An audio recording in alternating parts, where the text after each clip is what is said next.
Boa tarde, companheiros. Sejam bem-vindos ao retorno das nossas atividades, com muita paz, com muita saúde, um ano novo cheio de saúde para todos nós, com as bênçãos de Jesus. O nosso encontro hoje é do capítulo 2, Meu Reino Não É Deste Mundo, o ponto de vista. A ideia clara e precisa que se faça da vida futura dá uma fé inabalável no porvir, e essa fé tem consequências enormes sobre a moralização dos homens, porque muda completamente o ponto de vista sob o qual eles encaram a vida terrena. Para quem se coloca pelo pensamento na vida espiritual, que é indefinida, a vida corpórea se torna simples passagem, breve estação num país ingrato. As vicissitudes e tribulações dessa vida não passam de incidentes que ele suporta com paciência, pois sabe que são de curta duração e deve ser seguida por um estado mais feliz. A morte nada mais terá de assustador, deixa de ser a porta que se abre para o nada para ser a porta da libertação, que faculta ao exilado a entrada numa morada de felicidade e paz. Sabendo que está num lugar temporário e não definitivo, o homem encara as preocupações da vida com mais indiferença, resultando daí uma calma de espírito que abranda as suas amarguras. Pelo simples fato de duvidar da vida futura, o homem dirige todos os seus pensamentos para a vida terrestre. Incerto quanto ao futuro, dá tudo ao presente, não entrevendo bens mais preciosos que os da terra. Porta-se qual criança que nada mais vê além de seus brinquedos e tudo faz para os obter. A perda do menor deles causa-lhe urgente mágoa, um engano, uma decepção, uma ambição insatisfeita, uma injustiça de que seja vítima.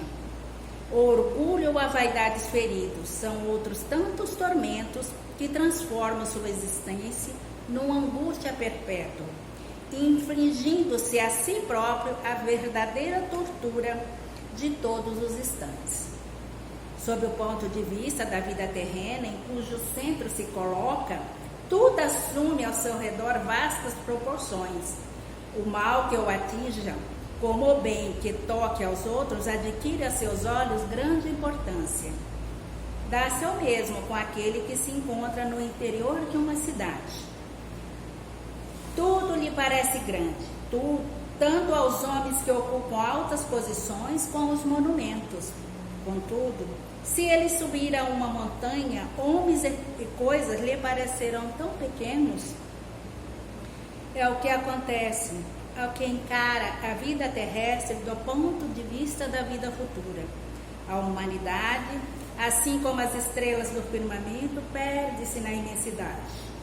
Percebe, então, que grandes e pequenos estão confundidos como formigas sobre um montículo de terra, que proletários e potentados são da mesma estatura, e lamenta que essas criaturas enfermas, que tanto se fatigam para conquistar um lugar, que as elevará tão pouco e que por tão pouco tempo conservarão.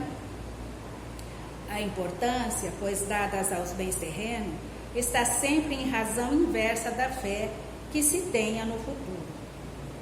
Dir-se-ia que se todos pensassem dessa maneira, tudo periclitaria na terra, pois ninguém mais iria ocupar-se com as coisas terrenas.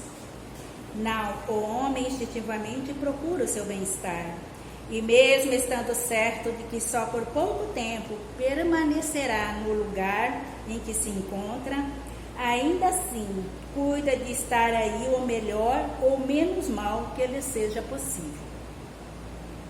Não existe ninguém que, encontrando um espinho debaixo de sua mão, não o retire, para não se picar. Ora, o desejo do bem-estar força o homem a tudo melhorar, impelido que é pelo instinto do progresso e da conservação, que está nas leis da natureza. Ele, pois, trabalha por necessidade, por gosto e por dever, obedecendo desse modo aos desígnios da providência que o pôs na terra para tal fim. Simplesmente, aquele que considera o futuro não liga ao presente mais do que a relativa importância e facilmente se consola de seus insucessos, pensando no destino que os aguarda. Deus não condena, portanto, os gozos terrenos, mas o abuso desses gozos em detrimento das coisas da alma. É contra tais abusos que se previne os que aplicam a si próprio estas palavras de Jesus: meu reino não é deste mundo. Aquele que se identifica com a vida futura assemelha-se ao rico que perde sem emoção uma pequena soma. Aquele que se concentra seus pensamentos na vida terrena assemelha-se ao pobre que perde tudo o que possui e se desespera. O Espiritismo alarga o pensamento e lhe rasga novos horizontes, em vez dessa visão acanhada e mesquinha, que se concentra na vida atual, que faz do instante que vivemos na Terra o único e frágil eixo do futuro eterno. O Espiritismo mostra que essa visão não passa de um elo no conjunto harmonioso e grandioso da obra do Criador. Mostra a solidariedade que religa todas as existências do mesmo ser, todos os seres de um mesmo mundo, dando assim uma base e uma razão de ser a fraternidade universal, enquanto a doutrina da criação da alma, por ocasião do nascimento de cada corpo, torna os seres estranhos uns aos outros. Essa solidariedade entre as partes de um mesmo todo explica o que é inexplicável, desde que se considere apenas um ponto. Esse conjunto, ao tempo do Cristo, os homens não o teriam podido compreender, razão pela qual ele reservou esses conhecimentos para mais tarde. Então, essa aqui é a nossa palestrinha de hoje. E fazendo uma análise dessa palestra, o ponto de vista, primeiro vamos colocar aqui o significado do ponto de vista. Porque cada um de nós temos um ponto de vista determinado para algumas coisas, né? Então, o significado é o seguinte: opinião própria, modo particular de entender, de julgar alguma coisa, de perceber alguma coisa, ou tipo mesmo do ponto de vista contrário às suas propostas. Contrário às suas propostas apresentadas. Exemplo, numa reunião do conselho de direção dessas grandes empresas, alguém pode apresentar algum projeto, né, alguma coisa, e alguém lá pode não concordar. Então, ele está colocando: eu sou contrário a essa proposta que você está apresentando. Assim também acontece com os nossos parlamentares, quando eles apresentam um projeto na Câmara, no Senado. Alguns são contra, outros são a favor. Então, esse é o significado, porque cada um de nós temos um ponto de vista determinado no conceito familiar, no conceito de trabalho e por aí em diante. Mas trazendo aqui para o tema apresentado, nós verificamos que esse estudo doutrinário há duas maneiras de analisar o viver na Terra do ponto de vista. Primeiro, o ponto de vista material, e o segundo, ponto de vista espiritual. A escolha de um deles dependendo do que a gente vai escolher, se é o material ou se é o espiritual, essa escolha de um deles depende da nossa paz interior, tendo em vista o nosso livre-arbítrio, porque todos nós temos o livre-arbítrio para fazer as nossas escolhas.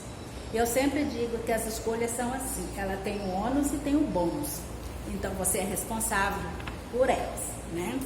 Não é a culpa do outro, é as suas escolhas. É importante expor o seu ponto de vista a respeito da vida, exaltando os ensinamentos do Evangelho, mas as suas atitudes é que vão revelar se você realmente está com Jesus ou não. Qual é a sua escolha? material ou espiritual? Do ponto de vista material, vamos viver como crianças apegadas aos brinquedos, encantados com prazeres devido à nossa vaidade, ao orgulho, ao egoísmo, à ambição, à insegurança. Os seus sonhos, seus objetivos estão voltados para as coisas e valores terrenos, do lado material. Para ser feliz, então a pessoa que escolher o lado material, ele tem toda essa análise aqui, né, da vaidade, do orgulho, da ambição, da sua própria insegurança, né? Mas para ele ser feliz, constitui-se no ter. Eu tenho que ter, né? A pessoa não procura o ser, procura o ter. Então o ter no conquistar das coisas que o valorizem. Ele julga incerto o seu porvir, dedica-se ao presente. Ele não tem certeza da vida futura. Isso para ele é pregação lá da igreja, né? O pastor que falou, foi o padre, foi o céu. Então, assim, ele não tem essa certeza desse porvir numa vida futura. Então, ele está se colocando totalmente na sua vida presente. Dedica-se ao presente, que é, como nós colocamos aqui, é a razão inversa da fé. Permanecendo sempre insatisfeito, porque sente um vazio na alma. E esse aqui, do ponto de vista material, tem um caso daquela cantora Sula Miranda. Uma vez eu assisti uma reportagem dela, uma entrevista, e ela, todo mundo sabe que ela tinha tudo. Cantora famosa, rainha dos caminhoneiros, né? E assim, o bem-estar econômico e financeiro, e sempre na mídia, era tudo para ela ser feliz. Mas ela chegou a um ponto que ela nada satisfazia ela. Ela sentia falta de alguma coisa. Ela disse que sentia um vazio, né? Então, assim é muitos de nós. Porque estamos afastados, porque nós trazemos a nossa consciência, enquanto espírito, as leis de Deus.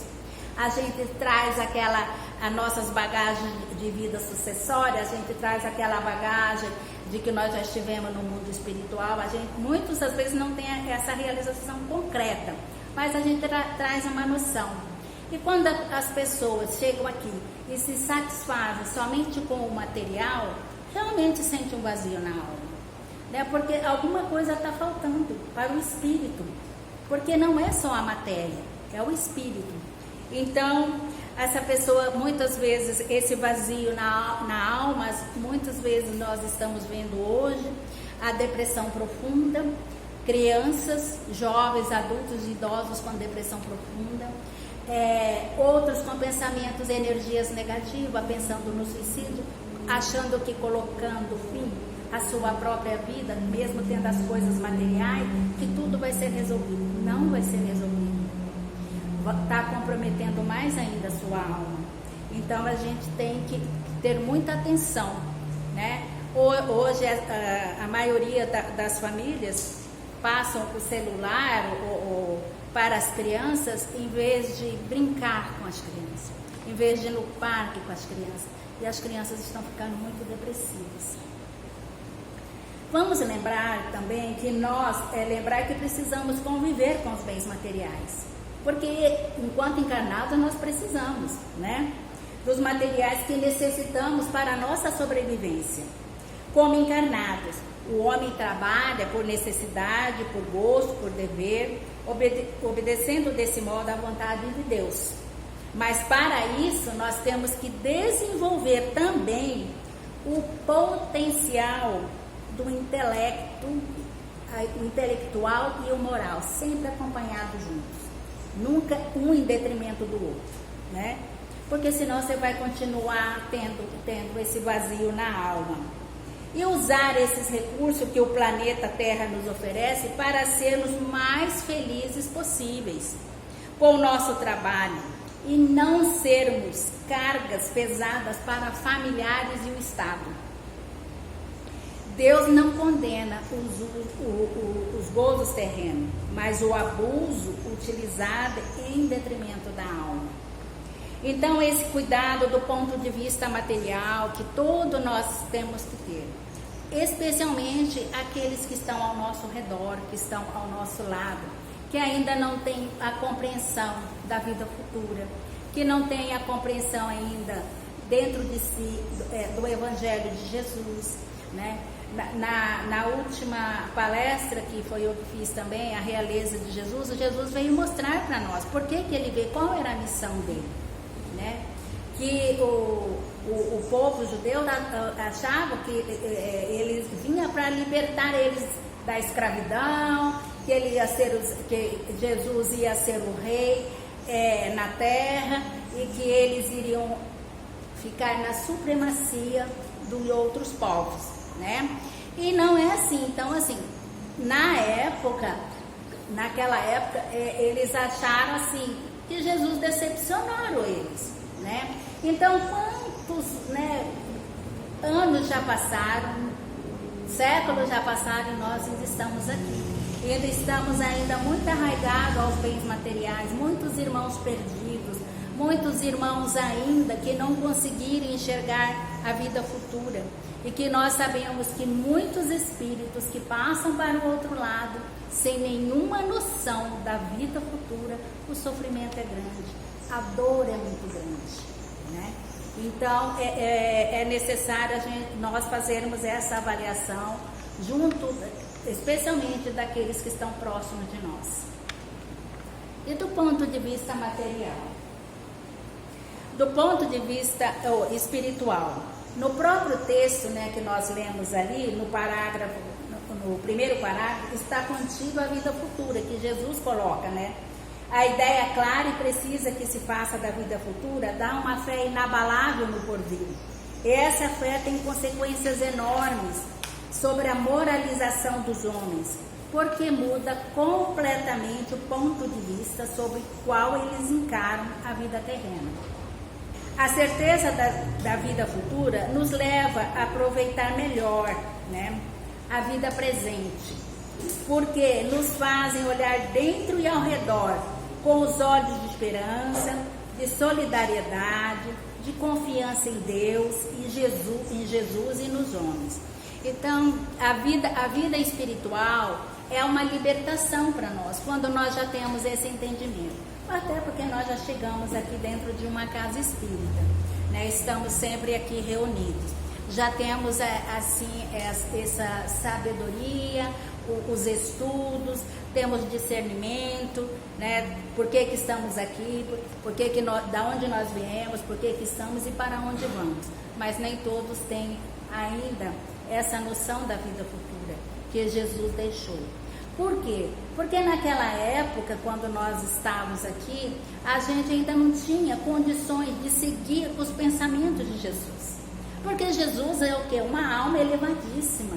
E nós ainda estamos assim, uns espíritos simples, ignorantes, perdidos, né? Muitos ainda com vários deuses, né? Praticando ainda os vários deuses da mitologia.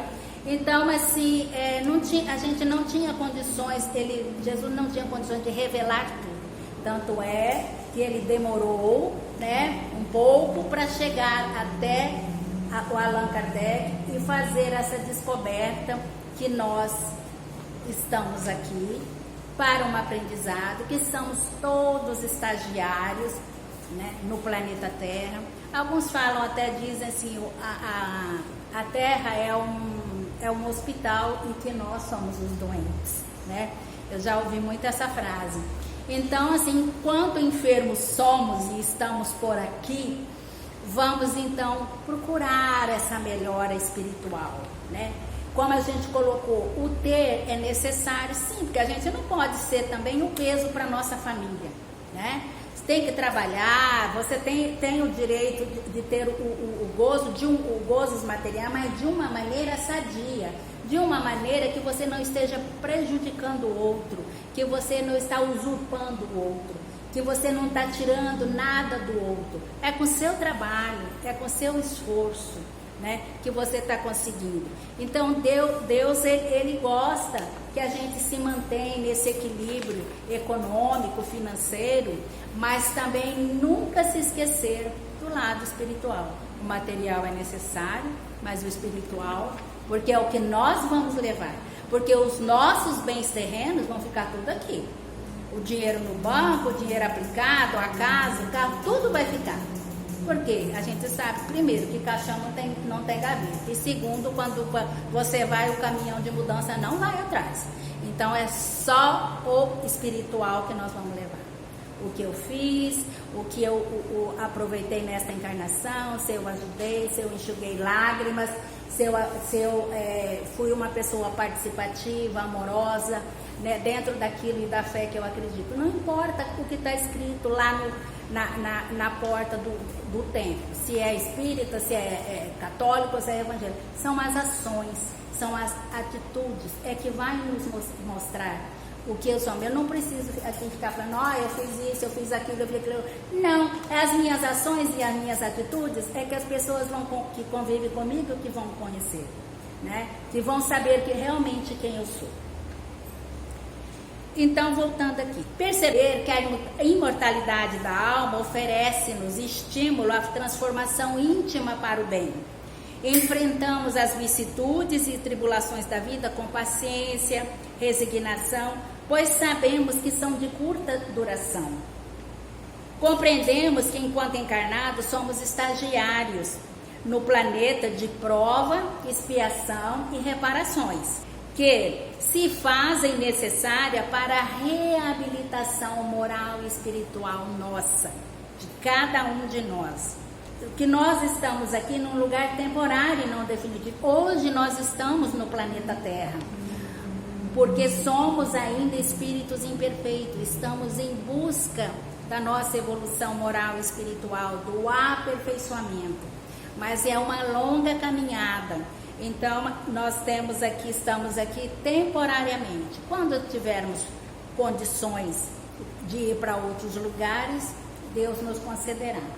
Promovemos assim o nosso aperfeiçoamento com atos, emoções, sentimentos, com vista a um futuro espiritual feliz ou menos doloroso. Porque quando nós passarmos para o outro lado de lá, como eu fiz a palestra da Realeza de Jesus, eles até na pesquisa que eu fiz, eles falam, nós temos que viver no mundo de encarnado da mesma forma que nós queremos viver no mundo como desencarnado, porque nada lá vai passar despercebido.